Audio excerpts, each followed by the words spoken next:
Hi everyone, Danny here. Sorry it's been a while, it's been a busy month. Now that the lockdown's starting to lift in Scotland, business has been pretty booming. Can't complain, very happy. So again, sorry about that, but I'm here, I'm going to do a video. I've also decided there's other things I want to share with you as well. I've decided that I'm going to tell you what I've been reading, or in this case, listening to. Because of my business, I find that it's very easy for me to do things like Audible or listen to books read online, just because my hands are busy, my mind's free, and I want to share these books with you. If you have any suggestions, I'd be open to that. But here's my first book review. So it was Audible, and it's based on Arianna Huffington of the Huffington Post. It's called Thrive. I believe she wrote it about 2 years ago, but I got it on a deal, so I quite like my deals on Audible. I love people's life stories. It's always something that I find more interesting than anything, but I will read across the board. But I do have a tendency to have a bit of a tongue-in-cheek idea towards the self-help books. And these books are, well, this book is. She's talking about thriving in your own life. So here's some pointers. While listening to this book, the person actually reading was fantastic. It wasn't Arianna Huffington that was doing it herself. She got an actress to do her reading. Brilliant, absolutely fantastic. She had a lovely vocals, very easy to keep going, even though she didn't speak English as a first language.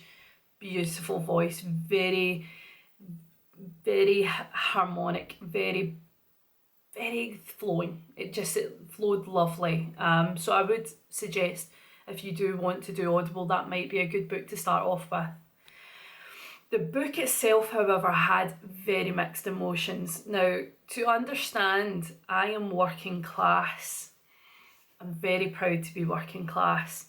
So sometimes being told that I'm not living my life right based on people that are quite wealthy can sometimes just get in my teeth a little bit.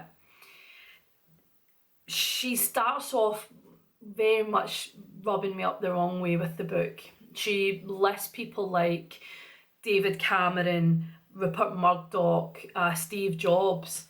And I don't think they were the best samples that she should have given, considering the fact that she actually raises that David Cameron himself, ex-Prime Minister of Britain, actually says that a work-life balance is exceedingly hard. Yes, he did this after he had actually finished being Prime Minister, obviously, but he earned £120,000 for that speech, and that was at Google.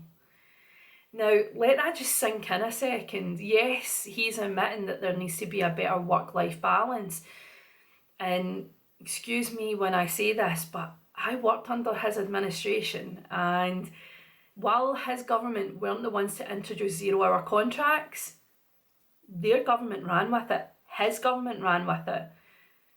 So how can you find a good balance when you're saying to people, oh, you can't find balance in life, when people could even turn up at their job and not actually have a job that day and they haven't earned money?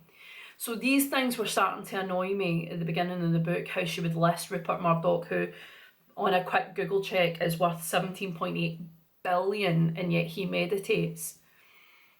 Great, super. I'm glad that he's got the time to meditate. I hope he meditates over the things he's done bad in the past as well, may I add. And if you do a quick search, I'm sure you'll come across some. So the book really did rub me up the wrong way, but I stuck with it.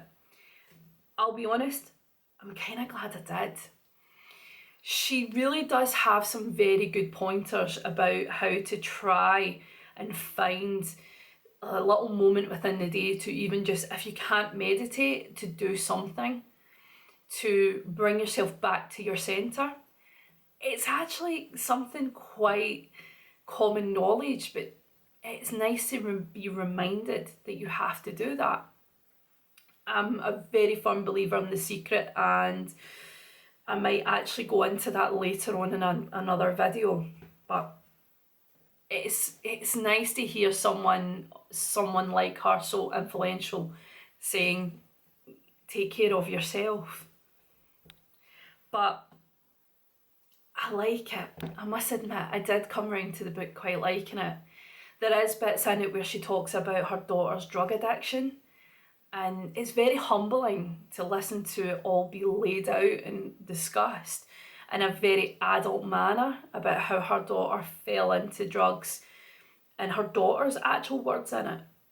It's really, I find for myself, as I said, humbling. I liked it, I must admit. Then she's very passionate, and the thing that I find her passion comes from is discussing her mother, who sadly passed away, and her mother's ideas about life, which I think then gives a more balanced perspective of how she was brought up and how she lives her life. It's really good. If you're into people's life stories, I would consider giving this book a going over. Another thing that she covers, which I think is very important in a society we should discuss, is death, actually. Being a carer, it's something that we have to deal with on a daily basis. She actually does discuss it, and I like her attitude towards it. I like the fact that she even gives praise to carers, who, I will admit, being a carer in the past, the way that we consider life and death is completely different than other people. Again, have a listen. It's very, very interesting how she goes about it and what she discusses. And she also gives praise to groups of people like millennials like myself, who sadly will be impacted because of the financial crisis back in 2008. I don't want to get into it too much because I would like you to go into the book. And I have to say, she finishes it the way I like it. She does finish by giving you a chapter of charities all around the world that you can be a part of. Ones that literally will either take a money donation or a time donation. I like it. I must admit, I like the fact that that is the lasting memory this book leaves with you, is that you can still impact the world. I'm all big on that. We all can make a change, and if this change then allows us to go forward, which this book has. Since listening to this book, I have looked into more charities. I have put myself forward to do more charity work, as well as even befriending, because I might not have the greatest sources in life, but I can befriend someone who needs that little bit more help. So yeah, it's funny how the book literally at the beginning of it rubbed me up the wrong way, and instead I stuck with it, and it's actually really good. For me anyway. I would suggest give it a read if you get the chance. And I got it, I think, for £3 on Audible. Not bad. Well worth a listen. But yeah, it's good ideas. It's worth a try. What you got to lose? Anyway, that's my thoughts on the book. I hope you liked it. If you, again, as I said, if you have any ideas for future books, please give me a shout. I'm thinking of covering The Sandman, the Audible, but I can't think of much more to say than James McAvoy literally makes me very excited, and he's got the most beautiful voice around. Yeah, I'm struggling, but I'll get there. I'll give you a review of that soon. Anyway, thanks guys. Again, sorry it's been so long. I'll be back soon. Take care. Bye.